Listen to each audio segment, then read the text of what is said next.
Hello friends, welcome to சமையல் super. ருசியான காராமணி கத்திரிக்காய் குழம்பு எப்படி செய்ய தான் பார்க்க போகிறோம். ஒரு கப் ஆகிற மாதிரி காராமணி நல்ல 4-5 விசில் விட்டு வேக வச்சு எடுத்திருக்கேன்.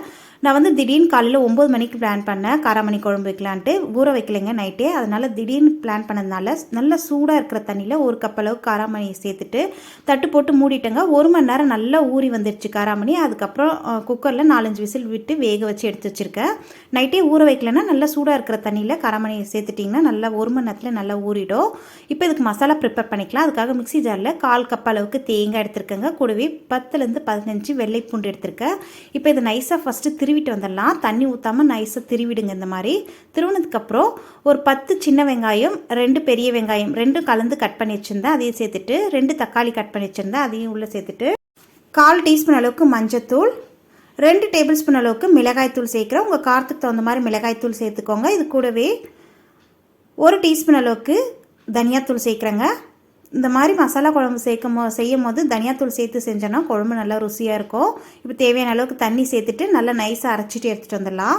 பாருங்கள், இந்த மாதிரி நைஸாக அரைச்சாச்சு. இது அப்படியே இருக்கட்டும். அடுத்ததாக ஸ்டவ் ஆன் பண்ணிட்டு கடாய் வச்சுருக்கேன். இதில் ஒரு 5 டேபிள் ஸ்பூன் அளவுக்கு குக்கிங் ஆயில் சேர்த்துருக்கேங்க. ஆயில் சூடானதும் கொஞ்சமாக வெங்காயம் வடகம் சேர்க்குறேன். வெங்காயம் வடகம் உங்ககிட்ட இல்லைன்னா 1/4 டீஸ்பூன் அளவுக்கு கடுகு, 1/4 டீஸ்பூன் குறைவாக வெந்தயம், 1/4 டீஸ்பூன் அளவுக்கு சீரகம், கொஞ்சோண்டு பெருங்காயம் சேர்த்து 5-6 மிளகு சேர்த்து தாளிச்சுக்கோங்க. இப்போ இது கூட 1/4 கிலோ அளவுக்கு கத்திரிக்காய் நீல வாக்கில் கட் பண்ணி வச்சுருக்கேன். அது இதில் சேர்த்துட்டு வதக்கிக்கலாம். இந்த சமயத்தில் நீங்கள் உங்களுக்கு விருப்பமான நாட்டு காய்கள் எது வேணாலும் சேர்த்துக்கலாங்க. உருளைக்கிழங்கு, அவரைக்காய், இந்த மாதிரி உங்களுக்கு விருப்பமான காய்கள் கூட சேர்த்து செஞ்சுக்கலாம்.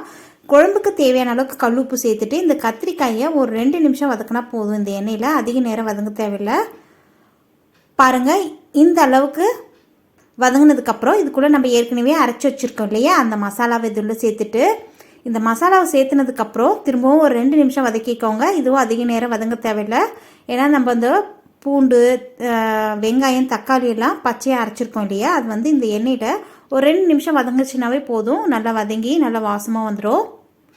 இதே மெத்தடு நீங்கள் ப்ரெஷர் குக்கர்லேயும் செய்யலாம். ப்ரெஷர் குக்கரில் செய்யும் போது கத்திரிக்காய் வந்து ஒரு சில நேரத்தில் நல்லா எழிஞ்சி வெந்துடும். அதனால தான் நான் இன்றைக்கி கடாயில் செஞ்சுருக்கேன்.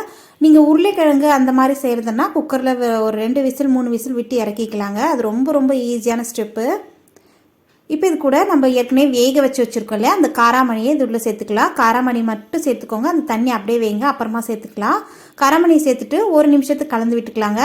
அந்த மசாலாலாம் காராமணியோடு சேர்ந்து கொதிச்சதுக்கப்புறம் புளி கரைச்சல், ஒரு சின்ன லெமன் சைஸ் அளவுக்கு புளிக்கு வந்து ஊற வச்சு அது கரைச்சல் மட்டும் கரைச்சி எடுத்திருக்கேன். அந்த புளி கரைச்சல் இது உள்ளே சேர்த்துட்டு நல்ல குழம்பு இந்த மாதிரி கலந்து விட்டுக்கோங்க. உங்களுக்கு எந்த அளவுக்கு தண்ணி தேவையோ அந்த அளவுக்கு குழம்புக்கு தேவையான அளவுக்கு தண்ணி சேர்த்துட்டு நல்லா அந்த கத்திரிக்காய் வெந்து வரணுங்க. அதனால் குழம்பு நல்லா கொதிக்க வச்சுக்கலாம்.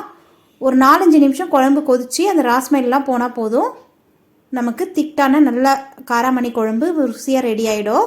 மூடி போட்டு விட்டுடலாங்க. ஒரு 4-5 நிமிஷம் கொதிக்க வச்சுக்கோங்க. நடுவில் மட்டும் ஒரு 2 டைம் ஓப்பன் பண்ணி கலந்து விட்டுக்கோங்க. அவ்வளோதான். பாருங்கள், எண்ணெய் பிரிஞ்சு நல்லா குழம்பு நல்லா திக்னஸ் ஆகி வந்திருக்கு. கடைசியாக பொடியை கட் பண்ண கொத்தமல்லி இலைகளை தூவி விட்டு கலந்து விட்டு இறக்கிக்கலாங்க. ஆற இன்னும் குழம்பு நல்லா திக்காயிடும். கத்திரிக்காயெல்லாம் நல்லா வெந்து வந்திருக்கு பாருங்கள். இந்த குழம்பு தோசை, சப்பாத்தி, ஒயிட் ரைஸ், ராகி களின்ட்டு எல்லாத்துக்குமே ரொம்ப சூப்பராக இருக்குங்க. மதியம் செஞ்சிட்டிங்கன்னா நைட்டுக்கும் இதே சைடிஷ் நீங்கள் தோசை, இட்லி, சப்பாத்தின்ட்டு எல்லாத்துக்குமே தொட்டுக்கலாம். ரொம்ப ருசியாக இருக்கும். ஹெல்த்தியானது கூட. கண்டிப்பாக இந்த குழம்பு ரெசிபி நீங்களும் ட்ரை பண்ணி பாருங்கள். ட்ரை பண்ணி பார்த்துட்டு மறக்காமல் கமெண்ட் செக்ஷனில் ஷேர் பண்ணுங்கள். இந்த காராமணி குழம்பு ரெசிபி உங்களுக்கு பிடிச்சிருந்தா வீடியோக்கு ஒரு லைக் கொடுக்க மறந்துடாதீங்க. நம்ம சேனலுக்கு இப்போ தான் புதுசாக வந்திருக்கீங்கன்னா நம்ம சமையல் சூப்பர் சேனலை சப்ஸ்கிரைப் பண்ணிட்டு கூடிய ஆல் என்ற பெல்லையும் கிளிக் பண்ணி வச்சுக்கோங்க. இன்னொரு இன்ட்ரெஸ்டிங்கான ரெசிபியோட உங்களை சந்திக்கிறேன். நன்றி, வணக்கம்.